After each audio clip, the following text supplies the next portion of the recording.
Segundo aos Coríntios, capítulo de número 3, verso de número 18. Segundo aos Coríntios, capítulo de número 3, verso de número 18. Aleluia. Quantos acharam, digam amém. Leia comigo que está na tela, vamos todos ler juntos, observe o texto. Mas todos nós, com o rosto descoberto, refletindo como um espelho a glória do Senhor, somos transformados de glória em glória na mesma imagem, como pelo Espírito do Senhor. Aleluia. Diga comigo, a minha vida é um espelho do que eu adoro. Diga, a minha vida é um espelho do que eu adoro. A Bíblia diz que nós refletimos como um espelho a glória de Deus. A Bíblia diz que conforme contemplamos o Senhor, nós somos transformados na mesma imagem. A Bíblia diz que a nossa vida se torna um reflexo de Deus na terra.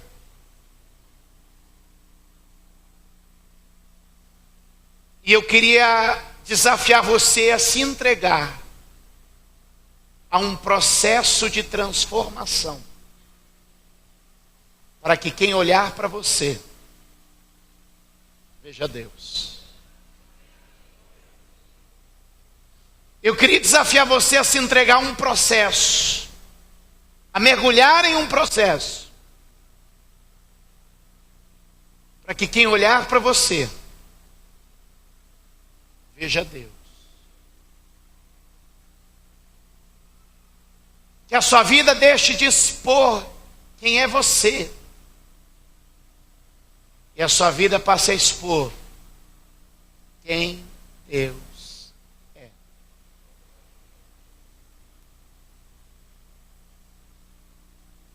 A tendência de quem adora algo, alguém, é se tornar semelhante àquilo que ele adora. Ou seja, quanto mais tempo eu passo com Deus, quanto mais eu contemplo Deus, mais parecido com Ele eu hei de ficar. Diga comigo, tempo com Deus. Diga forte, tempo com Deus é fundamental.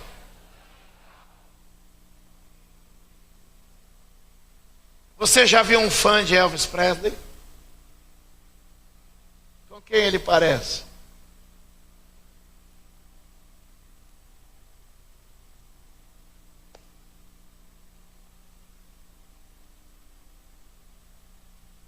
Quem está me entendendo?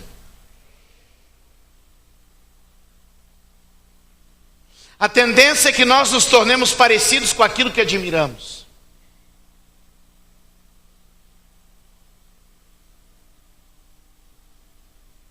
Por isso a própria Bíblia diz, lá no Salmo de número 115, que quem adora a imagem se parece com a imagem que adora. Porque aquela imagem vai transformar a identidade. E a nossa primeira identidade é sermos parecidos com Deus. A Bíblia diz, meus amados, em Gênesis 1:26, façamos o homem conforme a nossa imagem e conforme a nossa semelhança. Quanto mais o meu rosto contemplar a Deus, mais eu volto às minhas origens, porque as minhas origens, meu DNA, a minha natureza, me faz parecido com Deus. Escute e entenda o que eu quero falar com você nessa hora em nome de Jesus. O texto que lemos fala de um processo de transformação. Diga comigo, processo de transformação. Diga comigo, de glória em glória seremos transformados. O que a Bíblia está querendo dizer é que de experiência espiritual em experiência espiritual é provocada em nós uma transformação que nos leva a sermos mais parecidos com Ele. Portanto, se você parou de ter experiências espirituais, então você parou o seu processo de transformação. Mas eu creio que numa reunião como essa, Deus te chama para uma experiência espiritual. E a experiência espiritual fará com que você saia transformado. A religião vai te modelar conforme a religião. E se a sua religião for, a minha religião é a Igreja Cristã Mundial, a minha religião é o culto do Bispo Júlio, você vai ser modelado pela igreja e pelo bispo. Mas se você veio aqui para ter uma experiência espiritual com Deus, você sai desse lugar transformado. E eu creio que a glória de Deus está querendo passar aqui para transformar a sua vida.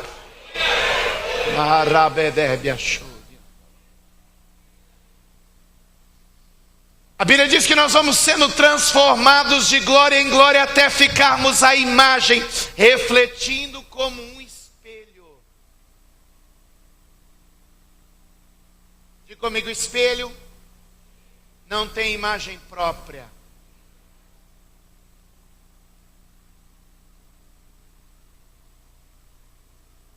Há muita gente resistindo para salvar a sua própria imagem.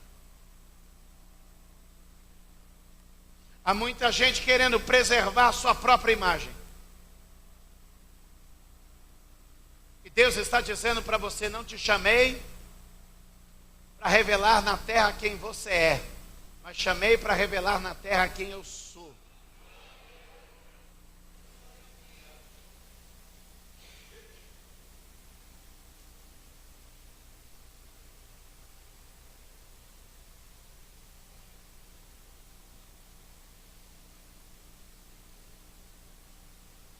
Observe,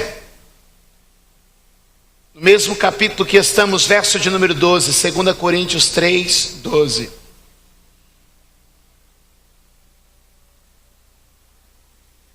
Tendo, pois, tal esperança, usamos de muita ousadia no falar. Tendo, pois, tal esperança, usamos de muita ousadia no falar. Sabe por que Paulo cita isso? Porque ele está introduzindo o que nós estamos concluindo lá embaixo.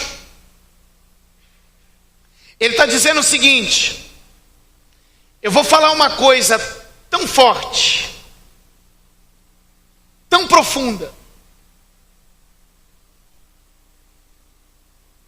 que só tomado de ousadia, de coragem, de um atrevimento santo, é que eu vou dizer: a nossa vida está na terra para ser a própria manifestação da imagem de Deus.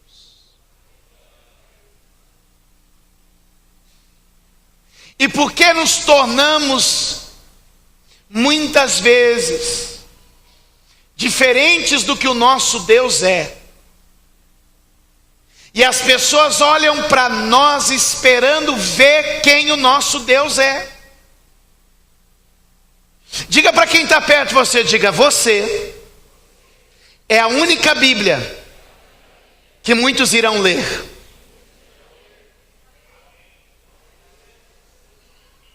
Você entendeu? Tem gente que não vai parar, abrir a Bíblia e ler. A única Bíblia que essa pessoa vai ler é você. Ela vai olhar para você e ver. Aí eu lhe pergunto: que tipo de Bíblia você é?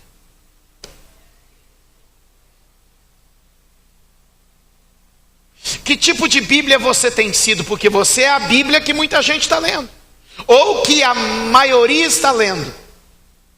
Eu sou a Bíblia que a maioria está lendo. Você é a Bíblia que a maioria está lendo. Não são todos que vão a este livro buscar o conhecimento de Deus. Muitos irão ler a sua vida para tentar encontrar Deus. E que tipo de Bíblia nós somos? Uma Bíblia corrompida? Uma Bíblia incompleta? Uma Bíblia rasa? Uma Bíblia de mensagens? Com que temas? Deus está visitando essa igreja hoje. Está dizendo, está na hora deste país conhecer-me através da igreja que eu plantei nele. Está na hora deste país conhecer-me através da igreja que eu plantei nele.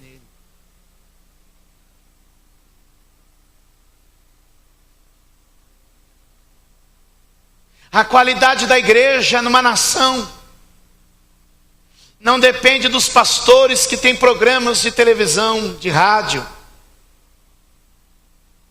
dos que aparecem em revistas e jornais. Mas a qualidade de uma igreja em uma nação é lida no particular de cada membro, na maneira como ele vive a sua vida. E o meu desafio esta manhã é perguntar para mim e para você: que tipo de igreja nós temos sido, que tipo de leitura as pessoas estão fazendo, que tipo de espelho nós estamos sendo e qual a imagem que nós estamos apresentando.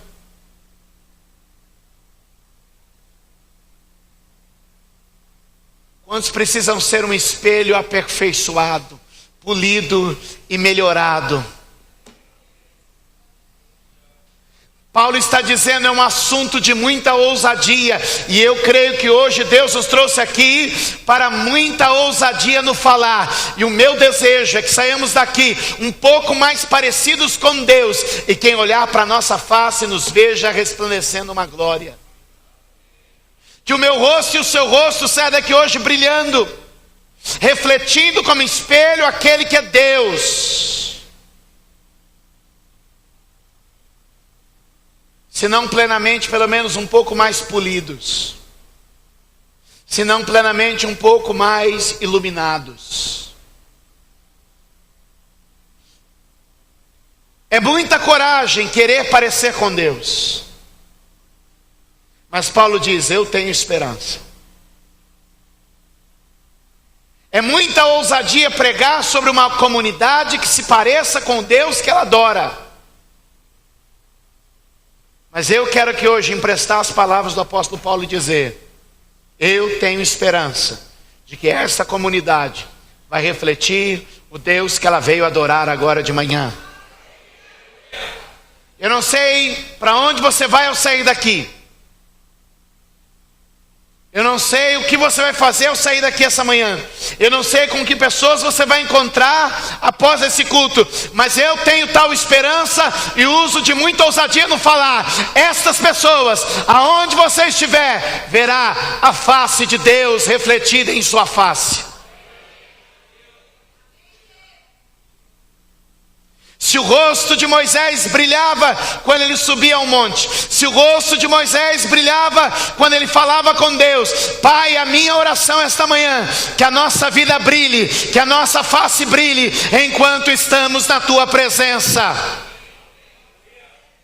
Quantos podem dar glória a Deus? Levante sua mão e diga, eu sairei deste lugar mais polido, aperfeiçoado e refletindo a imagem do meu Deus. Abra comigo a sua Bíblia em Mateus capítulo de número 5.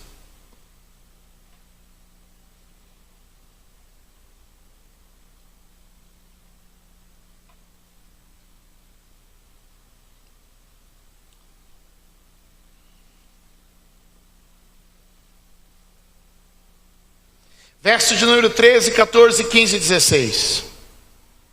Mateus 5, 13 a 16.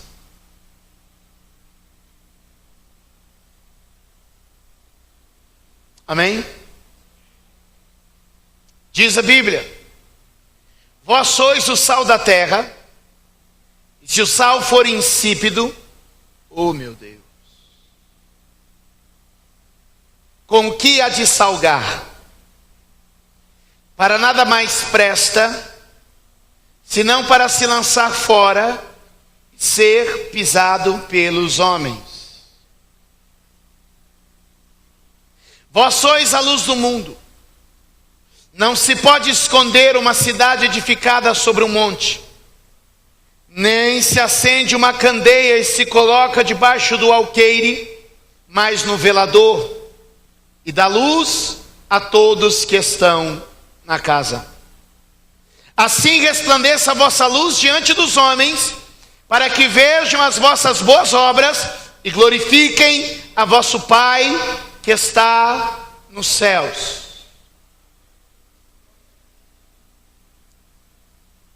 Vamos pensar o verso 13. Vós sois o sal da terra.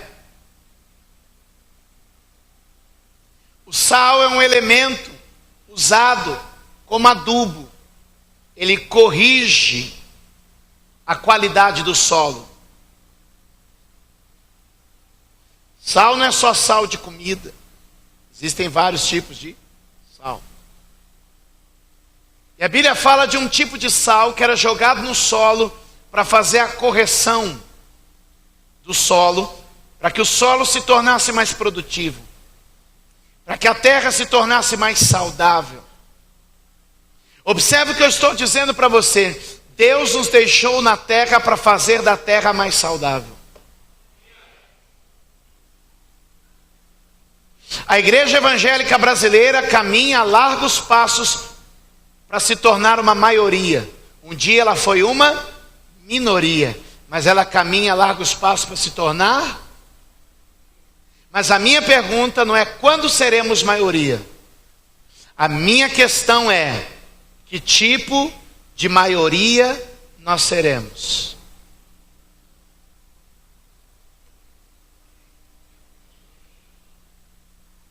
A grande pergunta não é quando seremos maioria.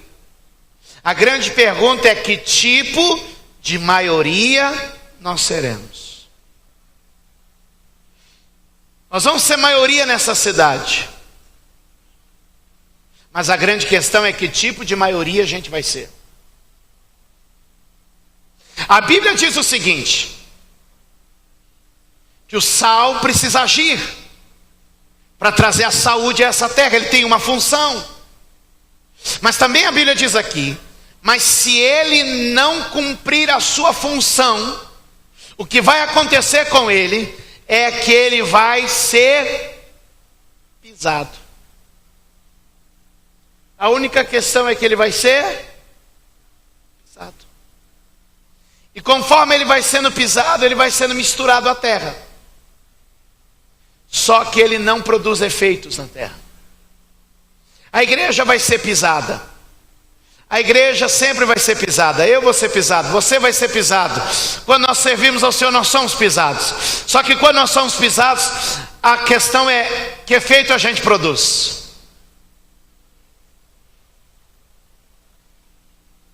Eu acredito numa igreja que mesmo pisada, perseguida, agredida, acuada, uma igreja mesmo ofendida, lançada por terra, ela produz uma cura na terra. A Bíblia diz: se o meu povo, que se chama pelo meu nome, se humilhar e orar, se converter dos seus maus caminhos, eu ouvirei as suas orações, virei e sararei a sua terra. Uma igreja que se mistura na terra onde ela foi plantada, não se misturar de corrupção, não se misturar de absorver os elementos da terra, mas entregar os seus elementos para curar a terra. Eu não sei se você está entendendo, mas Deus está levantando você para ser um elemento de cura lá onde Ele te plantou. Talvez você está dentro da sua família e você está ali, é o único da fé. Muitas vezes você é pisado por causa da sua fé, mas se a sua fé for verdadeiro sal, ela vai curar essa família. Talvez você está num ambiente de trabalho onde todos te pisam, todos te humilham, e você diz assim: meu Deus, eu estou nessa terra sendo pisado, e Ele está dizendo para você: não se preocupa, seja sal, porque estão pisando em você, e você está se misturando nessa terra. Logo, esta terra será curada.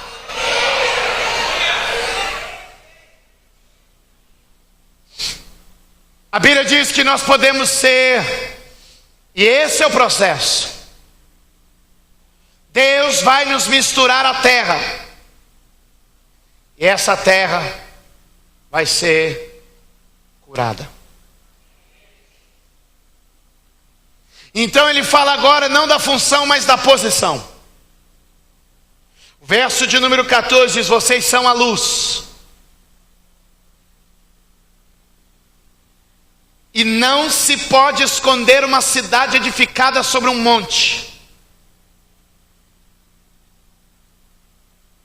Diga comigo, referência. Diga forte, diga de novo, referência.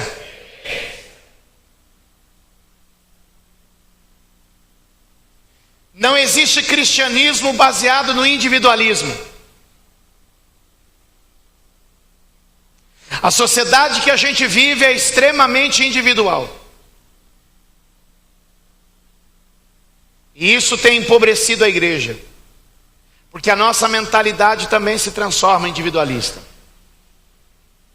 Eu preciso ir à igreja para resolver meus problemas. Aliás, essa é a oferta, é a propaganda, é o marketing. Venha para resolver o problema da família, venha para resolver o problema das finanças, venha para resolver o problema, venha para resolver o problema, e nós nos tornamos um centro de ajuda na solução dos problemas individuais.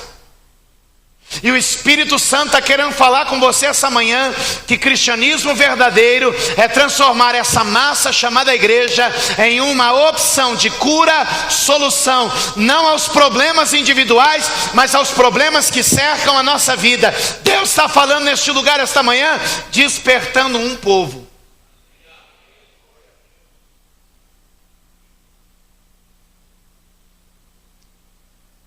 Ele diz: a sua função é se tornar referência. Qual é a figura que ele usa? Cidade edificada e iluminada sobre o monte. Diga comigo, cidade edificada, iluminada sobre o monte. Edificada, iluminada sobre o monte.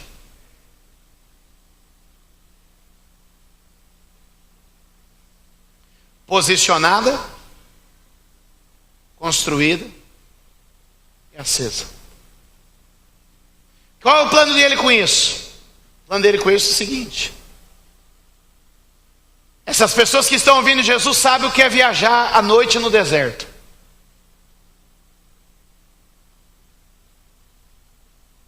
E poder olhar e dizer: ali tem uma cidade.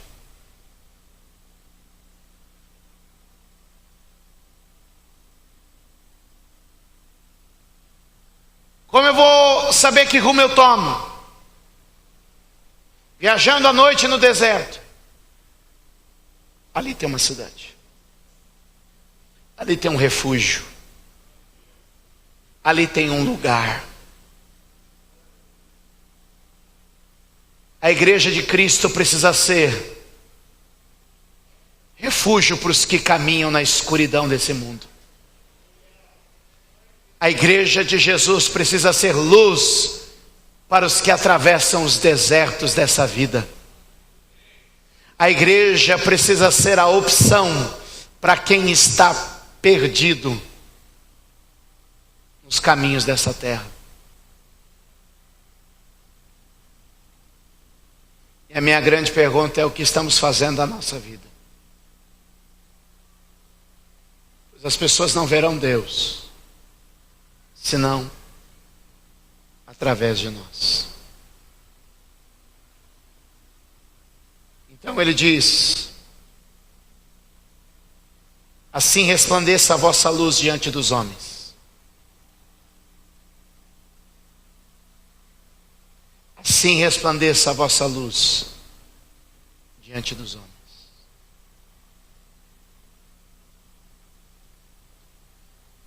Para que vejam vossas boas obras e glorifiquem o vosso Pai que está nos céus.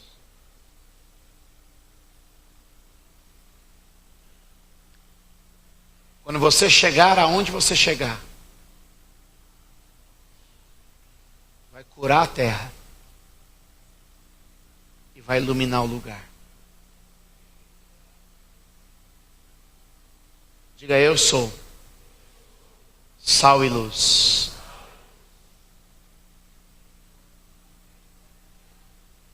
Tem muito sal sem gosto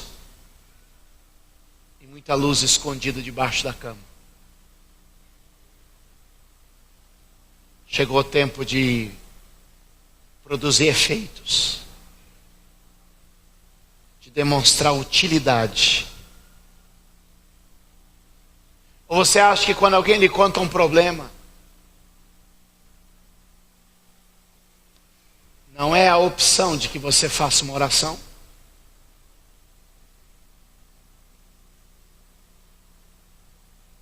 Ou de quando a vida oferece uma situação, não é Deus que deve aparecer nela?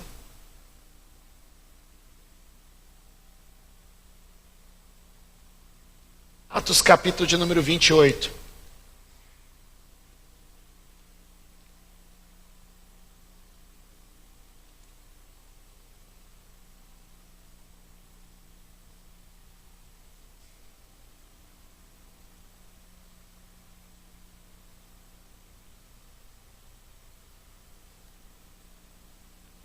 Paulo chega à ilha de Malta, em Atos 28.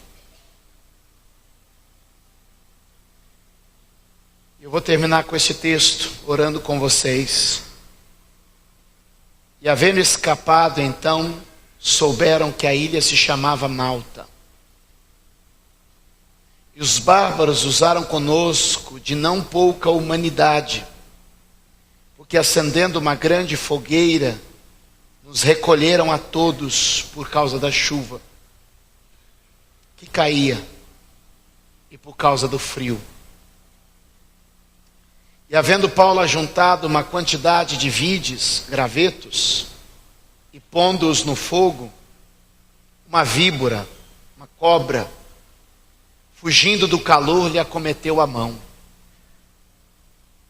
Os bárbaros, vendo que a bicha pendurada na mão, diziam uns aos outros: certamente este homem é homicida. Visto como escapando do mar, a justiça não o deixa viver. Mas sacudindo ele a bicha no fogo, não padeceu de mal algum.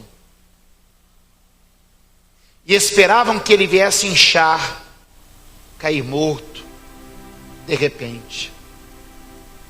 Mas tendo esperado, e o tempo foi passando, e nada do que se esperava acontecia.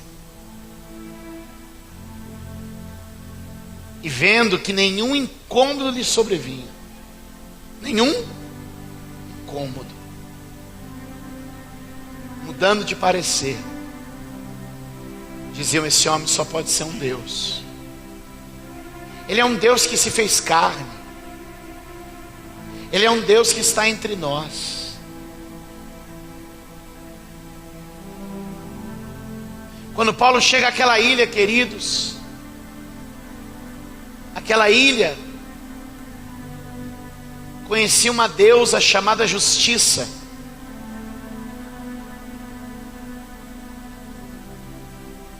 Aquela ilha conhecia só uma deusa que trazia condenação. Quem está me entendendo? Aqueles homens começam a olhar para Paulo, mas Paulo chega naquela ilha humildemente, começa a juntar gravetos. Ele é um náufrago, só tem a roupa do corpo, dependendo da caridade das pessoas. O que eu estou te dizendo é que muitas vezes, nessa nossa sociedade, a gente imagina que a gente vai ser o exemplo se a gente estiver bem vestido, dirigindo um carrão, morando numa cobertura, com dinheiro no bolso, dizendo assim: eu como o que eu quero, eu visto onde quero, eu faço o que quero. Isso é mentira. Paulo chega naquele lugar, ele é referência, com os trapos que veste, recebendo ajuda para comer, mas mesmo assim, Deus vai exaltá-lo. Eu não estou aqui dizendo, meu amado, que Deus não vai prosperar você, é claro que Ele vai, mas o que eu estou te dizendo hoje, é que você não depende de ter dinheiro no bolso, de ter uma roupa de grife, de dirigir um carro importado, para que esse mundo veja Deus na sua face. Sabe quem era Paulo?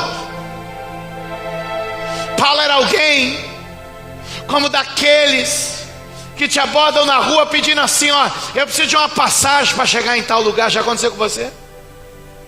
Pois Paulo era desses que não tinha nem como chegar no seu destino, dependendo de ajuda de terceiros, surrado e emagrecido,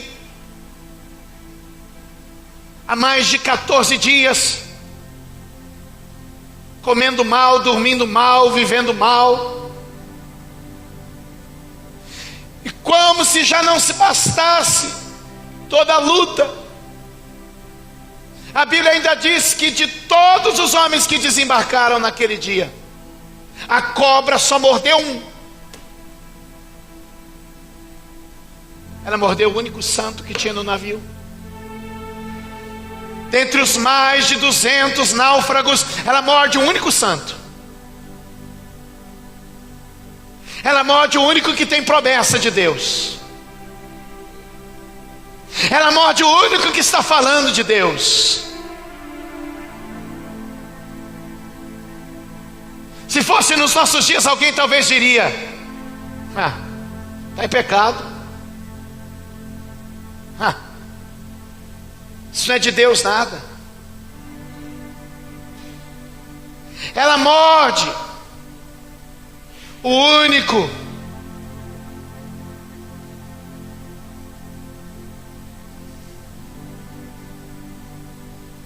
que entrou de inocente no barco.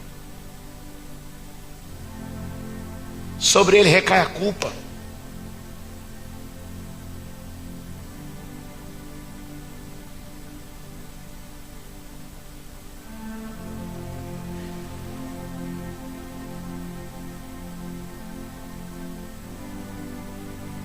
Quando Nero bota fogo em Roma, no final do primeiro século, todos os 14 bairros de Roma são consumidos pela chama, menos um. O bairro onde moravam os crentes. Sabe o que disseram? Só pode ter sido eles que pôs o fogo. E começa a maior perseguição. Porque às vezes, meu irmão, a gente fica achando que coisa ruim acontecendo com a gente descredibiliza. Porque a gente acha que as pessoas só vão ter sede de Deus se a gente tiver sucesso. Se você for o cara. Deixa eu te dizer uma coisa. Não são as coisas que acontecem com você que revelam se Deus está com você, mas é como você passa o que acontece com você que revela se Deus está com você ou não. Ele era um maltrapilho, ele era um esfomeado, ele era um desabrigado, ele era um carente. Ele era agora um acusado, condenado. Os dedos se apontavam para ele e diziam: esse homem é um homicida, esse homem é um assassino, esse homem tem problema com a justiça, esse homem está tentando escapar de alguma coisa, mas é o fim dele. Irmãos, deixa passar o tempo. A Bíblia diz, meus amados, que houve uma surpresa. Ele não caiu embora o veneno estivesse nele, ele não adoeceu embora a cobra tivesse o atacado. Ele ficou de pé. Sabe o que eu quero dizer para você? É você ficar de pé na luta, é você ficar de pé na batalha, e alguém vai olhar para você e vai dizer: há um Deus na vida dele.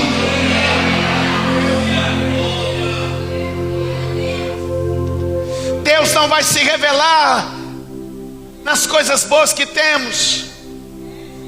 Deus não vai se revelar nos favores ou sucessos que alcançamos, mas Ele vai se apresentar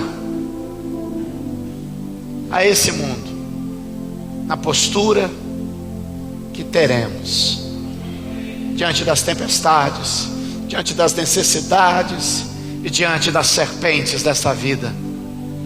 Eles disseram, eles mudaram de ideia. Eu queria que você marcasse o final aí do verso 6, quando diz, mudando de parecer, mudando de ideia.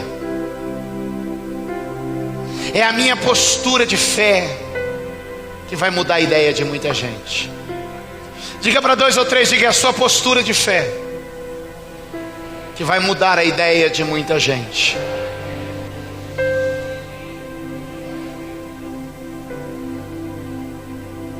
Fiquemos de pé.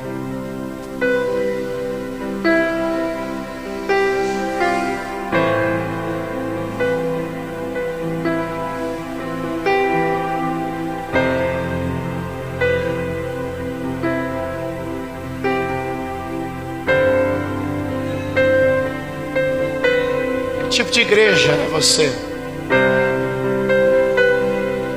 Que tipo de igreja somos nós?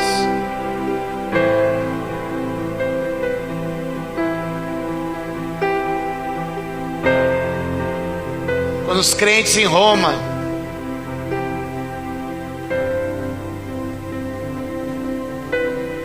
eram colocados aos leões,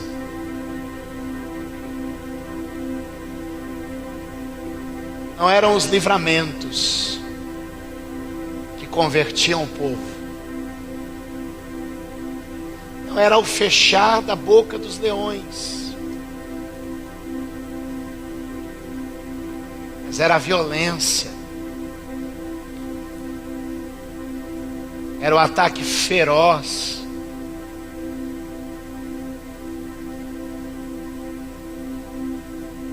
E então, as milhares de pessoas na arquibancada do Coliseu talvez esperassem, vai ser como no dia de Daniel,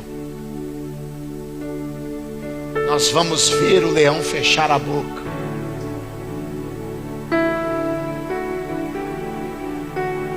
Mas eles viram algo mais impressionante.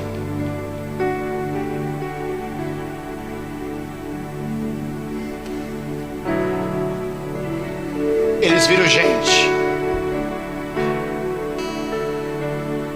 que manteve a chama da sua fé viva diante da mais dura morte.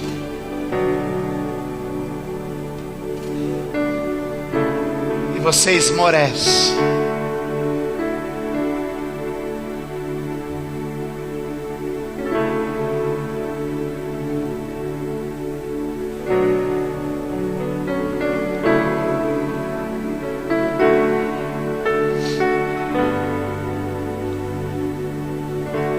Eu preciso me tornar um espelho melhor.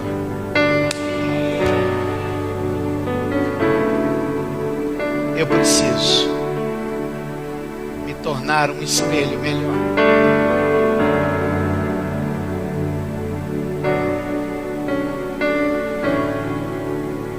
Pai,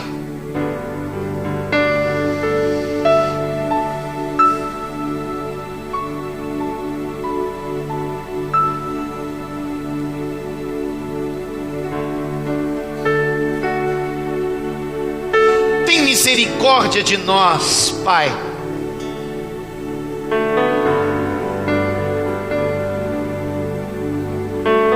Que portanto fomos nos tornando uma igreja mimada, gente sem brio, sem força, sem decisão, que por uma crise amorosa, um problema financeiro, um desgosto pessoal, uma rusga de relacionamento. Revelamos o pior e não o melhor. Eu me arrependo hoje no pó e na cinza, Deus.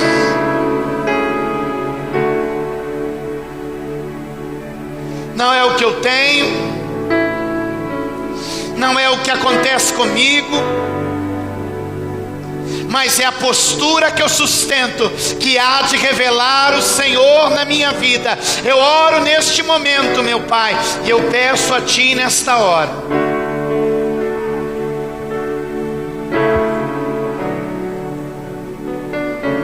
que nos tornemos um espelho melhor, para refletir a Tua glória, para refletir o Teu poder. Ah, Senhor. Eles olharam para Paulo e viram que Paulo era um Deus. Na verdade, Paulo era o espelho do Deus que ele servia. Faça da minha vida, faça da vida do teu povo, faça desta igreja um espelho que reflete a tua glória, meu Senhor.